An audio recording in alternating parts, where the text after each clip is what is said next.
नारायण नारायण नारायण भजमन नारायण नारायण नारायण। गोविंद मेरो है गोपाल मेरो है, कृपा के बिहारी नंदलाल मेरो है। पाके बिहारी जय हो तुम्हारी, जय हो तुम्हारी लाला जय हो तुम्हारी। गोविंद मेरो है गोपाल मेरो है, श्री बांके बिहारी नंदलाल मेरो है। आज एकादशी है, कल गंगा दशहरा था, आज एकादशी है और निर्जला एकादशी है। इसको कहते हैं भीम एकादशी। इसमें खाना पीना कुछ नहीं, भीम पर व्रत नहीं रहा जाता था, इसलिए उसको एक व्रत बताया 24 में से, तो ये है भीम एकादशी आज। तो आज हम 11वें स्कंद का 6वां अध्याय पढ़ेंगे। देवताओं की भगवान से स्वधाम सिधारने के लिए प्रार्थना तथा यादवों को प्रभाव क्षेत्र जाने की तैयारी करते देखकर उद्धव का भगवान के पास आना। आज देवताओं की भगवान से अपने धाम बुलाने के लिए प्रार्थना कर रहे हैं और सुधारने के लिए प्रार्थना, और यादवों को प्रवास क्षेत्र जाने की तैयारी करती देखकर उद्धव भगवान के पास मिलने आते हैं। श्री सुखदेव जी कहते हैं, परीक्षित, जब देव ऋषि नारद वासुदेव जी को उपदेश करके चले गए, तब अपने पुत्र सनकादिकों और देवताओं और प्रजापतियों के साथ ब्रह्मा जी, भूतगणों के साथ सर्वेश्वर महादेव और मरुदगणों के साथ देवराज इंद्र द्वारका नगरी में आए, और साथ ही सभी आदित्यगण, 8 वसु, अश्विनी कुमार और रिंभु, अंगिरा के वंशज ऋषि, 11 रुद्र, विश्वदेव, साध्यगण, गंधर्व, अप्सरा, नाग, सिद्ध, चारण, ऋषि, पितर, विद्याधर, किन्नर सभी वहाँ आए। भगवान के पास पहुँचे। लोगों के आगमन का उद्देश्य यह था कि मनुष्य का सा मनोहर वेश धारण करने वाले और अपने श्याम सुंदर विग्रह से सभी लोगों का मन अपनी ओर खींचकर रमा लेने वाले भगवान श्री कृष्ण का दर्शन करें, क्योंकि इस समय उन्होंने अपने श्री विग्रह प्रकट करके उसके द्वारा तीनों लोकों में ऐसी विचित्र पवित्र कीर्ति का विस्तार किया है कि जो समस्त लोगों के पाप ताप सदा के लिए मिटा देती है। द्वारकापुरी सब प्रकार की संपत्ति और ऐश्वर्यों से समृद्ध तथा अलौकिक दीप्ति से देदीप्यमान हो रही थी। वहाँ आकर उन लोगों ने अनूठी छवि से युक्त भगवान श्री कृष्ण के दर्शन किए। भगवान की रूप माधुरी और निर्निमेष नैनों से पान करने पर भी उनके नेत्र तृप्त नहीं हो रही थी। उदयदेव एक टक बहुत देर तक उन्हें देखते ही रहे। उन लोगों ने स्वर्ग के उद्यान, नंदन वन, चैत्र रथ आदि के दिव्य पुष्पों से जगदीश्वर भगवान श्री कृष्ण को ढक दिया। चित्र विचित्र पदों तथा अर्थों से युक्त वाणी के द्वारा उनकी स्तुति करने लगे। श्रीमन नारायण नारायण नारायण भजमन नारायण नारायण नारायण। देवताओं ने प्रार्थना की, हे स्वामी, कर्मों के विकट फंदों से छूटने की इच्छा वाले मुमुक्षु जन भक्ति भाव से अपने हृदय में जिसका चिंतन करते रहते हैं, आपके उसी चरण कमल को हम लोगों ने अपनी बुद्धि, इंद्रिय, प्राण, मन और वाणी से साक्षात नमस्कार किया है। अहो आश्चर्य है, अजित आप माइक रज आदि गुणों में स्थित होकर इस अचिंत्य नाम रूपात्मक प्रपंच की त्रिगुणमयी माया के द्वारा अपने आप में रचना करते हैं। पालन करते हैं और फिर उसका संहार करते हैं। यह सब करते हुए भी इन कर्मों से आप लिप्त नहीं होते, क्योंकि आप राग द्वेष आदि दोषों से सर्वथा मुक्त हैं। अपने निरावरण अखंड और स्वरूप भूत परमानंद में मग्न रहते हैं। स्तुति करने योग्य परमात्मन जिन मनुष्यों की चित्तवृत्ति राग द्वेषादि से कलुषित है, वे उपासना, वेदाध्ययन, दान, तपस्या और यज्ञ आदि कर्म भले ही करें, परंतु उनकी वैसी शुद्धि नहीं हो सकती जैसे श्रवण के द्वारा संपुष्ट शुद्धांतःकरण सज्जन और पुरुषों की आपकी लीला कथा कीर्ति के विषय में दिनों दिन बढ़कर परिपूर्ण होने वाली श्रद्धा से होती है।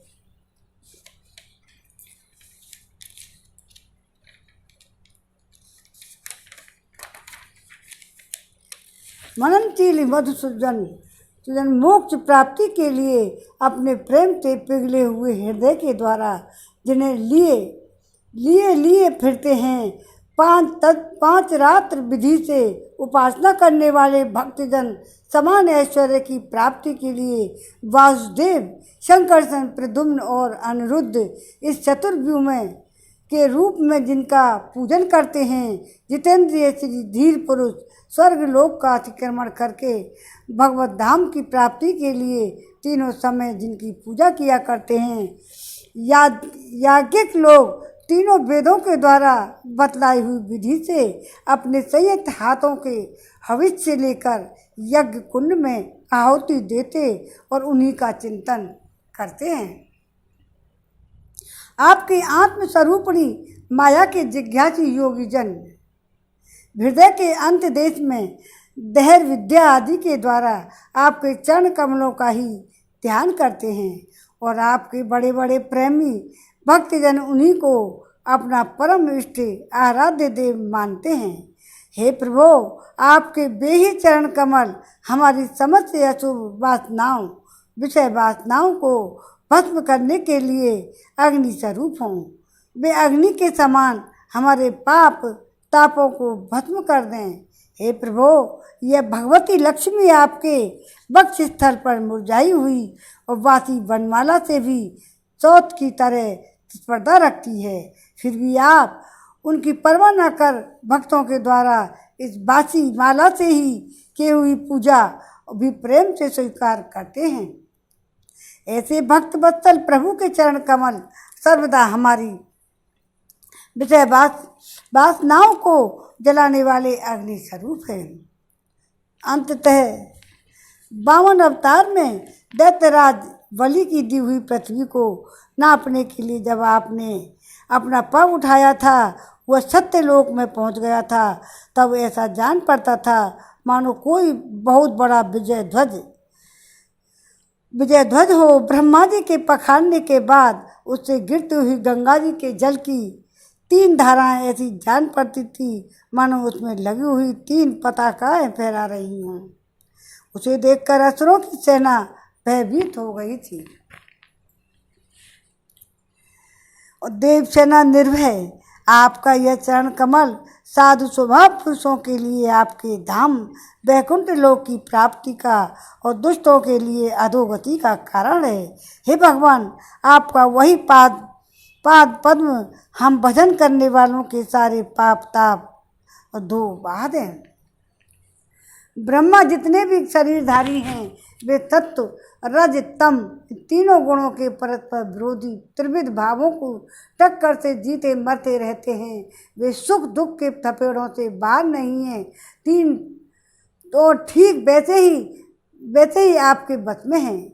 जैसे नथे हुए बैल अपने स्वामी के बस में होते हैं, आप उनके लिए भी काल स्वरूप हैं। उनके जीवन का आदि मध्य और अंत आपके ही द्वारा के ही अधीन है। इतना ही नहीं, आप प्रकृति और पुरुषों से भी पर स्वयं पुरुषोत्तम हैं, श्री नारायण हैं।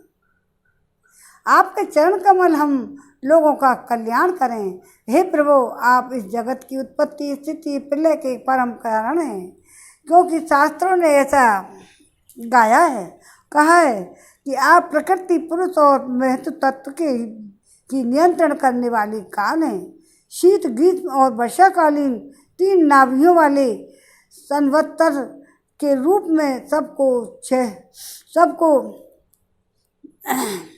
क्षय की ओर ले जाने वाले काल आप ही हैं। आपकी गति अबाध और गंभीर है। आप स्वयं पुरुषोत्तम हैं।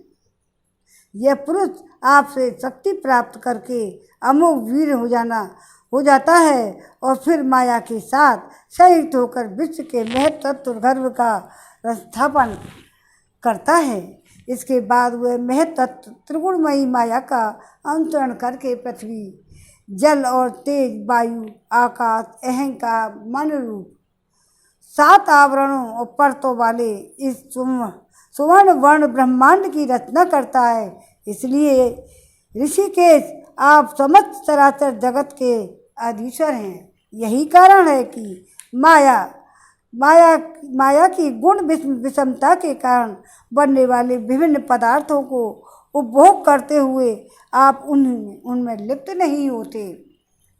यह केवल आपकी ही बात है। आपके अतिरिक्त दूसरे तो स्वयं उनका त्याग करके भी इन विषयों में रमते रहते हैं। 16,000 से अधिक रानियां आपके साथ रहती हैं। वे सब अपनी मंद मंद मुस्कान और तिरछी चितवन से युक्त मनोहर बाहों के इशारे से श्रोतालापों से प्रौढ़ सम्मोहक काम वाण फैलाती हैं और काम कला की विविध रीतियों से आपका मन आकर्षित करना चाहती हैं, परंतु फिर भी वे परिपुष्ट काम वाणों से आपका मन तनिक भी न डिगा सकी और वे असफल ही रही। आप त्रिलोकी की पाप राशि को बहाने के लिए 2 प्रकार की पवित्र नदियां पार रखी हैं। एक तो आपकी अमृतमयी लीला से भरी कथा नदी और दूसरी आपके पाद प्रक्षालन के जल से भरी हुई गंगा जी। अतः सत्संग सेवी विवेकी जन कानों के द्वारा आपकी कथा नदी में और शरीर के द्वारा गंगा जी में गोता लगाकर दोनों ही तीर्थों का सेवन करते हैं और अपने पाप ताप मिटा देती हैं। कल गंगा दशहरा हुआ है। श्री सुखदेव जी कहते हैं कि परीक्षित, समस्त देवताओं और भगवान शंकर के साथ ब्रह्मा जी ने इस प्रकार भगवान की स्तुति की। इसके बाद वे प्रणाम करके अपने धाम में जाने के लिए आकाश में स्थित होकर भगवान से इस प्रकार कहने लगे। ब्रह्मा जी ने कहा, सर्वात्मन प्रभु, पहले हम लोगों ने आपसे अवतार लेकर पृथ्वी का भार उतारने के लिए प्रार्थना की थी। भगवान से कह रहे हैं, पहले तो हमने आपको अवतार लेने की प्रार्थना की थी, अब अपने ही लोग को बुलाने के लिए प्रार्थना करने आए हैं। ब्रह्मा जी ने कहा, सर्वात्मन प्रभु, पहले हम लोगों ने आपसे अवतार लेकर पृथ्वी का भार उतारने के लिए प्रार्थना की थी, तो यह काम तो आपने हमारी प्रार्थना के अनुसार ही यथोचित रूप से पूरा कर दिया है। आपने सत्यपरायण साधु पुरुषों के कल्याणार्थ धर्म की स्थापना भी कर दी है और 10 दिशाओं में ऐसी कीर्ति फैला दी जिसे सुनाकर सब लोग अपने मन का मैल मिटा देते हैं। आपने यह सर्वोत्तम रूप धारण करके यदुवंश में अवतार लिया है और जगत के हित के लिए उदारता और पराक्रम से भरी अनेक लीलाएं की हैं। हे प्रभु, कलयुग में जो साधु स्वभाव मनुष्य आपकी इन लीलाओं का श्रवण करेंगे, कीर्तन करेंगे, वे सुगमता से ही इस अज्ञान अंधकार से पार हो जाएंगे। अब हमने ये कथा श्रीमद् भागवत शुरू से ही की है। हमने शुरू जितना भी है उसमें जो भी कुछ लिख रहा है वो सारा हमने पढ़ा है, आप लोगों ने, सुनने वालों ने सुना है। लेकिन आप जब शुरू से ही, अब कोई एक अध्याय पढ़ लेता है, बीच में पढ़ लेता है, दूसरा तीसरा अध्याय जो पढ़ लेते हैं, लेकिन जो शुरू से अब पढ़ना शुरू करेगा तो उनको बहुत अच्छा समझ में आएगा कि नारद जी के द्वारा ही कही गई है। और ये ज्ञान, वैराग और भक्ति उनकी माँ है, ज्ञान वैराग भक्ति के पुत्र हैं। जब भक्ति अपने नारद जी से प्रश्न करती है कि मैं तरुण क्यों हूँ और मैं तो तरुण हो गई और मेरे पुत्र बूढ़े क्यों हो गए हैं। तो उसके ऊपर ये कथा चली है। फिर आगे जाके राजा परीक्षित जी को सुना रहे हैं सब सुखदेव जी। आप इसको शुरू से पढ़ना और सुनना, तो जब देखो जब आनंद आएगा और भी पढ़ने में। इसमें जो रसा तो जो कुछ है, जो इसमें परमानंद भरा हुआ है, और इतना आनंद और इतना ज्ञान कोई भी और कोई शास्त्र में इतना बड़ा ज्ञान नहीं मिलेगा जो श्रीमद् भागवत गीता में अकेली में सारा ज्ञान भरा पड़ा है। हे प्रभु, कलयुग में जो साधु स्वभाव मनुष्य आपकी इन लीलाओं का श्रवण करता कीर्तन करेंगे, वे सुगमता से इस अज्ञान रूप अंधकार से पार हो जाएंगे। पुरुषोत्तम सर्वशक्तिमान प्रभु, आपको यदुवंश में अवतार ग्रहण किए 125 वर्ष बीत गए हैं। सर्वाधार अब हम लोगों का ऐसा कोई काम बाकी नहीं है जिसे पूर्ण करने के लिए आपके यहाँ रहने की आवश्यकता हो। ब्राह्मणों के शाप के कारण आपका यह कुल भी एक प्रकार से नष्ट हो चुका है। इसलिए वैकुंठनाथ, यदि आप उचित समझें तो अपने परम धाम में पधारिए और अपने सेवक हम लोकपालों का तथा हमारे लोगों का पालन पोषण कीजिए। भगवान श्री कृष्ण ने कहा, ब्रह्मा जी, आप जैसा कहते हैं मैं पहले से ही वैसा निश्चय कर चुका हूँ। मैंने आप लोगों का सब काम पूरा करके पृथ्वी का भार उतार दिया है, परंतु अभी एक काम बाकी है। वह यह है कि यदुवंशी बल विक्रम वीरता स्थूलता और धन संपत्तियों से उन्मुक्त हो रहे हैं। ये सारी पृथ्वी को ग्रस लेने के पर तुले हुए हैं। इन्हें मैंने ठीक वैसे ही रोक रखा है जैसे समुद्र को उसके तट की भूमि। यदि मैं घमंडी और उच्छृंखल यदुवंशियों का यह विशाल वंश नष्ट किए बिना ही चला जाऊंगा तो ये सब मर्यादा का उल्लंघन करके सारे लोगों का संहार कर डालेंगे। निष्पाप ब्रह्मा जी, अब ब्राह्मणों के शाप से इस वंश का नाश प्रारंभ हो चुका है। इसका अंत हो जाने पर मैं आपके धाम में होकर जाऊंगा। श्री सुखदेव जी कहते हैं, परीक्षित, जब अखिल लोकाधिपति भगवान श्री कृष्ण ने इस प्रकार कहा तब ब्रह्मा जी ने उन्हें प्रणाम किया और देवताओं के साथ अपने धाम को चले गए। उनके जाते ही द्वारकापुरी में बड़े बड़े अपशगुन और बड़े बड़े उत्पात उठ खड़े हुए। उन्हें देखकर यदुवंश बड़े बूढ़े भगवान श्री कृष्ण के पास आए। भगवान श्री कृष्ण ने उनसे यह बात कही। भगवान श्री कृष्ण ने कहा, हे गुरुजनों, आजकल द्वारका में जिधर देखिए उधर ही बड़े बड़े अपशकुन हो रहे हैं, उत्पात हो रहे हैं। आप लोग जानते ही हैं कि ब्राह्मणों ने हमारे वंश को ऐसा शाप दिया है कि जिसे टाल सकना बहुत ही कठिन है। मेरा ऐसा विचार है, यदि हम लोग अपने प्राणों की रक्षा चाहते हैं तो हमें यहीं नहीं रहना चाहिए। अब हम ब्राह्मणों का शाप के बारे में आपको पहले सुना चुके हैं, अब आगे अब विलंब करने की आवश्यकता नहीं है। हम लोग आज ही परम पवित्र प्रभास क्षेत्र के लिए निकल पड़े। प्रभास क्षेत्र की महिमा बहुत प्रसिद्ध है। जिस समय दक्ष प्रजापति के शाप से चंद्रमा की राज्यक्षमा रोग ने ग्रस्त लिया था, उस समय उन्होंने प्रभास क्षेत्र में जाकर स्नान किया और वे तत्क्षण उस पाप जन्य रोग से छूट गए। साथ ही उन्हें कलाओं की वृद्धि से भी प्राप्त हो गई। प्रभास क्षेत्र का यह पुण्य बहुत मिलता है।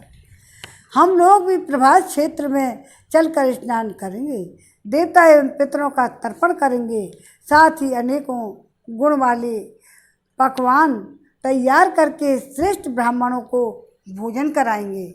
हम लोग उन सत्पात्र ब्राह्मणों को पूरी श्रद्धा से बड़ी बड़ी दान दक्षिणा देंगे। इस प्रकार उनके द्वारा अपने अपने बड़े बड़े संकटों को वैसे ही पार कर जाएंगे जैसे कोई जहाज के द्वारा समुद्र पार कर जाए। श्री सुखदेव जी कहते हैं, हे कुलनंदन, जब भगवान श्री कृष्ण ने इस प्रकार आज्ञा दी तब यदुवंशियों ने एक मत से प्रभास क्षेत्र जाने का निश्चय कर लिया। सब अपने अपने रथ सजाने जोतने लगे। और परीक्षित उद्धव जी भगवान श्री कृष्ण के बड़े प्रेमी और सेवक थे। उन्होंने अब यदुवंशियों को यात्रा की तैयारी करते देखा, भगवान की आज्ञा सुनी और अत्यंत घोर अपशकुन देखे। तब वे जगत के एकमात्र अधिपति भगवान श्री कृष्ण के पास एकांत में गए, उनके चरणों पर अपना सिर रखकर प्रणाम किया, हाथ जोड़कर उनसे प्रार्थना करने लगे। उद्धव जी ने कहा योगेश्वर, आप देवादि देवों के भी अधीश्वर हैं। आपकी लीलाओं के प्रवण और कीर्तन से जीव पवित्र हो जाता है। आप सर्वशक्तिमान परमेश्वर हैं। आप चाहते तो ब्राह्मणों के शाप को मिटा सकते थे, परंतु आपने वैसा किया नहीं। इससे मैं यह समझ गया हूँ कि अब आप यदुवंश का संहार करके इसे समेटकर अवश्य ही इस लोक का परित्याग कर देंगे। परंतु घुंघराली अलकों वाले श्याम सुंदर, मैं आधे क्षण के लिए भी आपके चरण कमलों के त्याग की बात सोच भी नहीं सकता। मेरे जीवन पर्यंत मेरे स्वामी, आप मुझे अपने धाम में ले चलिए। हे प्यारे कृष्ण, आपकी एक एक लीला मनुष्यों के लिए परम मंगलमयी है और कानों के लिए एक अमृत स्वरूप है। जिसे एक बार उस रस का चस्का लग जाता है, उसके मन में फिर किसी दूसरी वस्तु के लिए लालसा नहीं रह जाती है। प्रभु, हम तो उठते बैठते सोते जागते घूमते फिरते आपके साथ रहे हैं। हमने आपके साथ स्नान किया है, खेल खेले, भोजन किया, कहाँ तक गिनावें। हमारी एक एक चेष्टा आपके साथ होती है। आप हमारे प्रियतम हैं तो और क्या, आप हमारी आत्मा ही हैं। ऐसी स्थिति में हम आपके प्रेमी भक्त आपकी धारण की हुई माला पहनी, आपके लगाए हुए चंदन लगाए, आपके उतारे हुए वस्त्र पहने, आपके धारण किए हुए गहनों से अपने आप को सजाते रहे। हम आपको झूठन खाने वाले सेवक हैं, इसलिए हम आपकी माया पर अवश्य ही विजय प्राप्त कर लेंगे। अतः हे प्रभु, हमें आपकी माया का डर नहीं है। डर है तो केवल आपके वियोग का। हम जानते हैं माया को पार कर लेना बहुत ही कठिन है। बड़े बड़े ऋषि मुनि दिगंबर रहकर आजीवन नैष्ठिक ब्रह्मचर्य का पालन करके आध्यात्मिक विद्या के लिए अत्यंत ही परिश्रम करते हैं। इस प्रकार कठिन साधना से उन सन्यासियों के हृदय निर्मल हो जाते हैं, तब कहीं वे समस्त वृत्तियों को शांत रूप से निष्कर्म अवस्था में स्थित होकर आपके ब्रह्म नामक धाम को प्राप्त होते हैं। हे महायोगेश्वर, हम लोग तो कर्म मार्ग में ही भ्रम भटक रहे हैं, पर इतना निश्चित है कि हम आपके भक्तजनों के साथ आपके गुणों और लीलाओं की चर्चा करेंगे। मनुष्य की सी लीला करते हुए आपने जो भी कुछ किया है और जो कहा है उसका स्मरण कीर्तन करते रहेंगे। साथ ही आपकी चाल ढाल, मुस्कान, चितवन और हाथ परिहास स्मृति तत्काल हो जाएंगे। केवल इसी से हम दुस्तर माया को पार कर लेंगे। इसलिए हमें माया से पार जाने की नहीं, आपकी भय की चिंता है। आप हमें छोड़िए नहीं, साथ ले चलिए। हे कृष्ण कन्हैया, हे बंसी वारे, श्रीमन नारायण नारायण नारायण, भजमन नारायण नारायण। जब आप उद्धव जी ने देवकीनंदन भगवान श्री कृष्ण से इस प्रकार प्रार्थना की, तब उन्होंने अपने अनन्य प्रेमी सखा एवं सेवक उद्धव जी से कहा। अब यहाँ ये छठा अध्याय प्रारंभ हो गया है। सातवां अध्याय अब भगवान का सातवां अध्याय अवधूतोपाख्यान, पृथ्वी से लेकर कबूतर तक 8 गुरुओं की कथा अब कल करेंगे। सातवां अध्याय आज हम नहीं विराम देते हैं।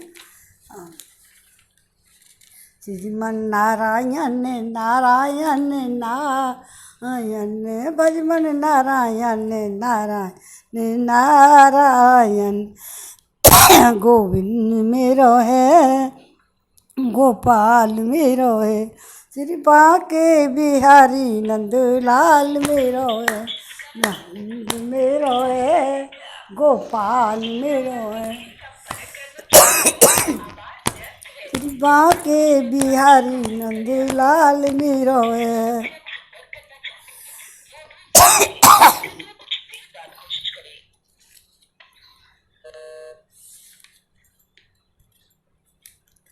आरती करो।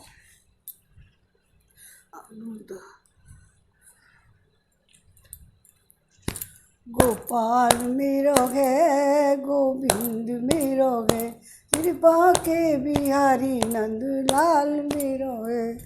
जय जय राधे कितना राधे कितना राधे गोविंद, जय जय राधे राधे कितना राधे गोविंद, जय जय राधे कितना राधे राधे गोविंद।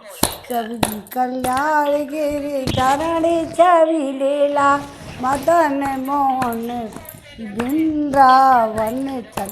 जय जय राधे कितना राधे गोविंद। देवकी के छैया लाल, बलभद्र जू के भैया लाल, जाको मुकुट किते कटाते आते पंद। जय जय राधे कितना राधे गोविंद, जय जय राधे कितना राधे गोविंद, जय जय कितना राधे गोविंद, जय जय राधे कितना राधे गोविंद, जय जय राधे। आरती करो। आरती मैं करूं, तू गा। श्री भागवत भगवान की है आरती, पापियों को पाप से है तारती। श्री भागवत भगवान की है आरती, पापियों को पाप से है तारती। ये अमर ग्रंथ ये मुक्ति पंथ, ये पंचम वेद निराला, नव ज्योति जगाने वाला। हरि गान यही वरदान यही, जग की मंगल की आरती। पापियों को पाप से है तारती। श्री भागवत भगवान की है आरती, पापियों को पाप से है तारती। ये शांति गीत पावन पुनीत सा कोप मिटाने वाला, हर दरस दिखाने वाला। है सुख करनी है दुख हरनी, श्री मधुसूदन की आरती। पापियों को पाप से है तारती। श्री भागवत भगवान की है आरती, पापियों को पाप से है तारती। ये मधुर बोल जग बंद खोल, सन्मार्ग दिखाने वाला, बिगड़ी को बनाने वाला। श्री राम यही घनश्याम यही, प्रभु की महिमा की आरती। पापियों को पाप से है तारती। श्री भागवत भगवान की है आरती, पापियों को पाप से है तारती। ओम नमो भगवते वासुदेवाय नमः। आज के आनंद की जय जय जय श्री राधे राधे श्याम।